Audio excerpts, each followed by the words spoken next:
Although it may be sweet and creamy, there is a cold, hard truth about butter.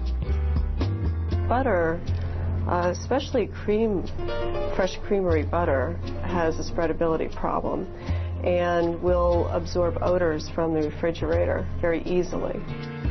What if someone made a way to keep butter safe, creamy, and at a perfect spreadable temperature?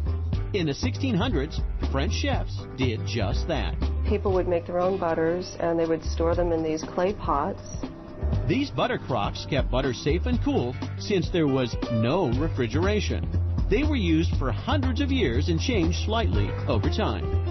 It wasn't until the 19th century that water was being used with the butter crocks. Water in the base created an airtight seal to preserve the butter even better. But thanks to the advent of the icebox in the 1900s, these keepers of cream disappeared. That is until 1996, when the Tremain company in Los Angeles, California, brought back a new and improved version of this time-honored spread saver. Our butter crocks, known as the Butterbell crock today, actually have a little handle on the top, along with the bell underneath it. Today, 250,000 Butterbells are manufactured in this Chinese facility every year.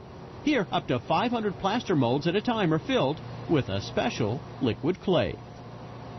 Then they let the Butterbells dry, which could be about a day or 2 days, and then they hand paint them, and then they go into a kiln and they get fired at a very high temperature.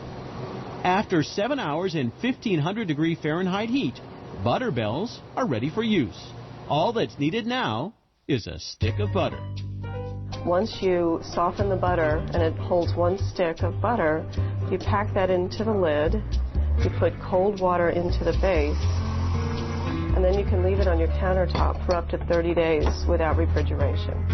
The perfect spreadable temperature for butter is a few degrees lower than room temperature. But when loading the bell, just be careful not to use another similar spread. Margarines really don't need to be kept outside of the refrigerator. They don't have the spreadability issue. In the early days, butter was actually used as commerce, and it was bartered in exchange for merchandise in general stores. It's also been used as a cosmetic and a medicine.